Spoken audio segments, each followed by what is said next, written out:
Salut tout le monde, c'est Ryotano. Salut à toutes et à tous, c'est L'ami Shinji. de la capsule corp, c'est Diaro. La capsule corps, c'est Bro. Le Gogeta. Oh mon dieu, c'est petit sur foot. Give them grand, say what's up America. Half of you should know me, right? Other half are replicas. Salut tout le monde, c'est Diarouga, content de vous retrouver aujourd'hui pour une nouvelle vidéo sur la chaîne. Aujourd'hui, nouvelle review, on va s'attaquer cette fois-ci à l'épisode 2 de Shingeki no Kyojin, la saison 2, en parlant bien sûr un petit peu de l'épisode 1, puisque tout simplement je n'avais pas fait de review à son sujet. Alors, qu'est-ce que j'en ai pensé? C'est parti. Donc, Shingeki no Kyojin, tout le monde, je pense, l'attendait, en tout cas une grande partie des fans d'animé, et même des non-fans d'animé, mais qui connaissaient l'Attaque des Titans, parce que bah voilà, ça avait fait tellement un succès monstrueux à la sortie de l'épisode 1, de la saison 1, pardon, que la saison 2 était attendue par tous les fans, et elle est enfin là, après 4 ans. Bon, la hype envers ce manga était quand même un petit peu retombée. Au bout de 4 ans, j'ai eu l'impression que pendant quelques temps, on en parlait moins. Bon, moi, personnellement, et c'est un cas pour moi, c'était pas plus mal, parce que j'en avais un peu marre d'en entendre parler partout. Mais bon, voilà, c'est de retour, c'est bien de retour d'ailleurs, on voit vraiment que c'est du SNK, on va y reparler juste après. Tout d'abord l'épisode 1, alors l'épisode 1 m'a beaucoup plu. Évidemment, je pense que comme tout le monde, ça leur a beaucoup plu. C'est vraiment un retour aux sources, pas un retour aux sources, mais un retour de l'animé fracassant. On voit vraiment qu'en fait on est dans l'univers de l'Attaque des Titans, hein. C'est toujours sans pitié, il y a toujours les titans, les combats ultra dynamiques, la belle animation. Là franchement on n'était pas perdu. Cet épisode 1 il commence très fort, hein, ça m'a fait penser un petit peu au... c'est pas du tout la même chose, mais voilà, l'épisode 1 de la saison 7 de Walking Dead qui commençait vraiment très fort pour entamer la saison en tout cas. Là c'est pareil, on a un épisode 1 qui annonce les hostilités de manière très brutale. On voit directement, voilà, deux visions de deux endroits différents en fait. D'une part, les humains qui sont dehors et qui sont vers le mur Maria, il me semble, au rose. Non, c'est le mur rose qui s'est fait casser. Je me perds un peu dans les noms. Qui sont pas trop loin de ce mur-là, donc qui voient en fait tout simplement que les titans ont réussi à passer ce mur et qui sont forcément du coup en train d'arriver vers la ville, vers la plus grande ville. Du coup voilà, forcément panique, forcément il faut vite aller prévenir les autres, et du coup hop, on a l'autre vision qui elle se passe dans l'enceinte des murs, là où Eren se fait soigner, là où il y a eu l'embrouille avec Anne, il me semble qu'elle s'appelle. Il y a tellement de noms dans ce manga. Et donc voilà, on voit également que dans l'enceinte de ces murs, il y a eu donc ce qu'on a vu à la toute fin de l'épisode 25 de la saison 1, un titan dans le mur. Alors là ça repose énormément de questions forcément, en tout cas pour ceux qui suivent l'animé, ceux qui connaissent les scans forcément je pense qu'ils savent de quoi il s'agit. Moi personnellement je ne lis pas les scans parce que le manga j'ai un petit peu drop, j'ai trouvé ça, enfin je préfère largement l'animé pour le coup, alors que d'habitude je préfère le manga, mais là c'est un petit peu une exception. Donc voilà, donc ça repose vachement des questions en fait, parce que le révérend semble savoir pourquoi il y a un titan dans le mur mais veut pas cracher le morceau. Il dit juste qu'il faut absolument pas qu'il voit la lumière du jour. Alors est-ce que tous les murs sont construits avec des titans? Est-ce que les titans sont en lien, enfin depuis quand les humains sont en lien avec les titans en fait? Parce que je vous rappelle que dans l'épisode 1 de la saison 1, ils arrivaient comme ça, brusquement, on savait pas trop ce qui nous arrivait, et bon, ils connaissaient déjà un petit peu l'existence des titans, mais pas plus que ça au final, et donc au fait, ça repose la question de est-ce qu'ils utilisent un petit peu les titans à leur fin, les humains, etc.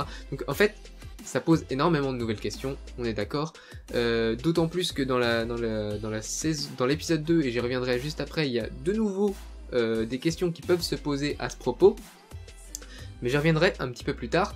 Donc voilà pour cet épisode 1, on voit également le commandant, je crois que c'est un commandant, ou en tout cas c'est un haut gradé, qui est annoncé comme étant le deuxième meilleur combattant après Levi, qui est quand même censé être le meilleur de tous les combattants.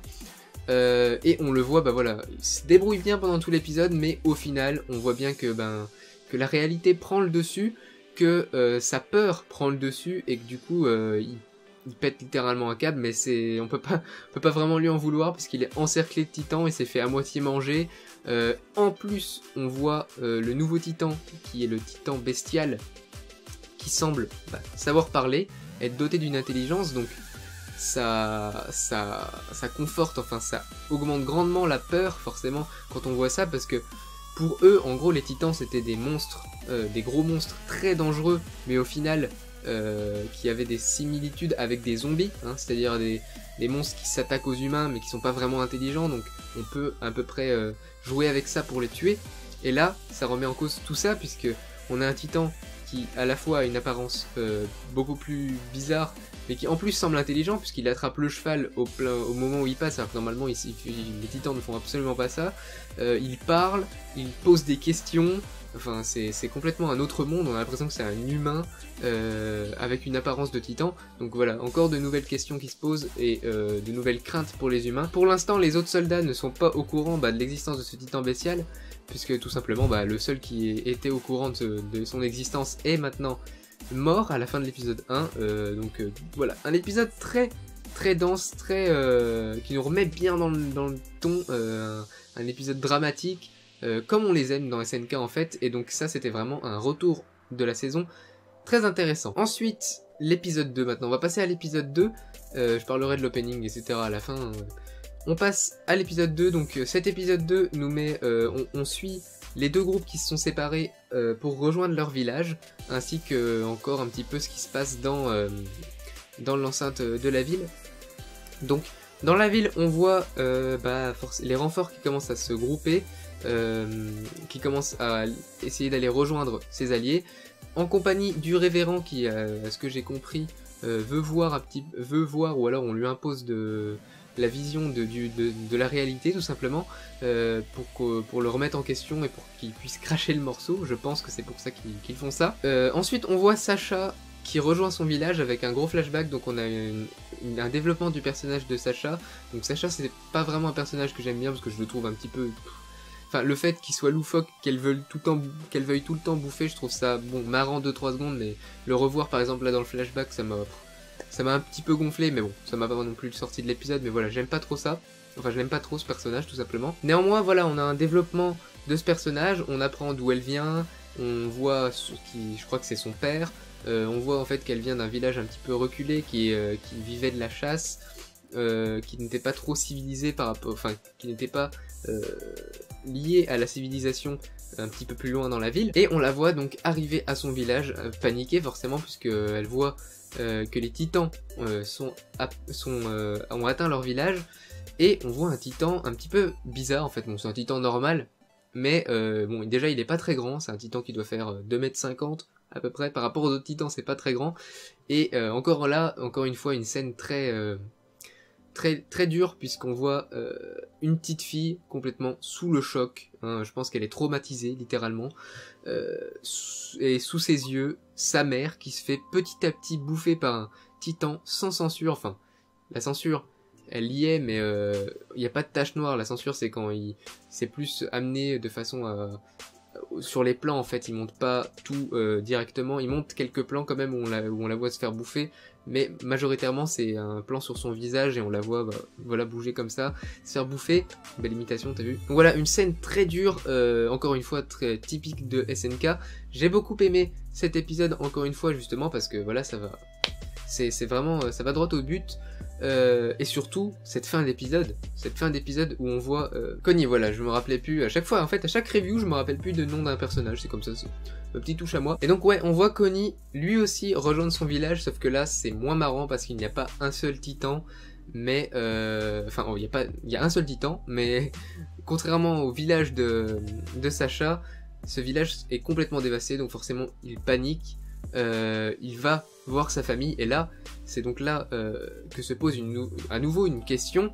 On voit un titan couché sur la maison de sa famille, donc déjà bon, ça annonce des mauvaises nouvelles pour Connie, mais surtout on voit qu'il a des bras et des jambes atrophiés, et donc la question qui se pose à nous c'est comment est-ce qu'il a fait pour aller dans ce village, comment il est arrivé là.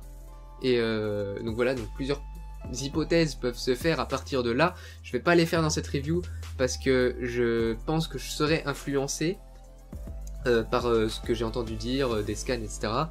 Donc je vais pas faire d'hypothèses, mais ça pose quand même des questions sur comment est-ce qu'un titan a pu arriver là alors qu'il pouvait pas techniquement marcher. Voilà. Donc voilà, j'ai bien aimé ce contraste entre d'un côté Sacha qui regagne de l'espoir parce qu'elle arrive à sauver la petite fille, à s'occuper du titan, et c'était un combat assez stylé d'ailleurs où elle plante la flèche dans l'œil du titan à main nue, ça c'était stylé, et qu'elle revoit tous les habitants et son père du village revenir à cheval, et donc forcément ils ont survécu.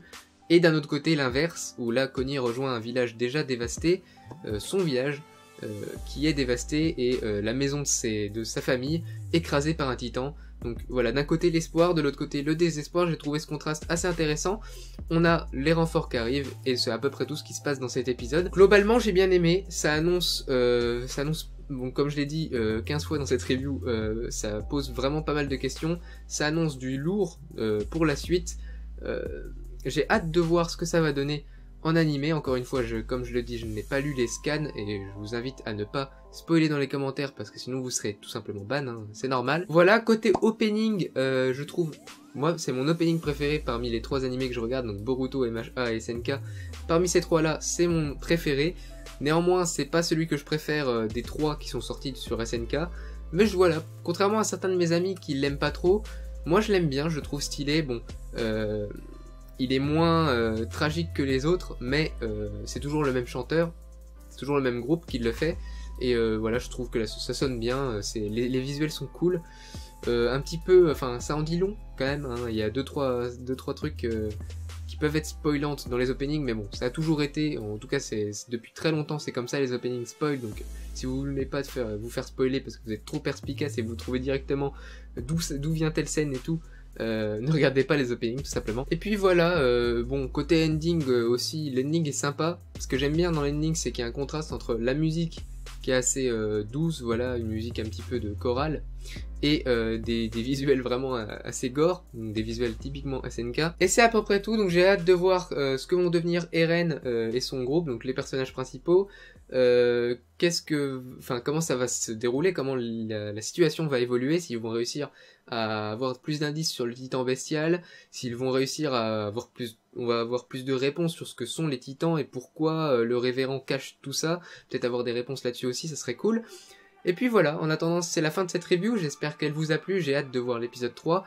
Il y aura bien sûr une review, et cette fois-ci ça sera pas sur 2 épisodes, hein, ça sera simplement sur l'épisode 3. Si cette review vous a plu, n'hésitez pas à laisser un pouce bleu en dessous de la vidéo, à commenter pour me dire si vous aussi vous aimez cette saison 2 de l'attaque des titans. Je pense que oui, mais on sait jamais, dites-moi ce que vous en pensez, ce que vous aimez dans cette saison, ce que vous aimez moins, etc.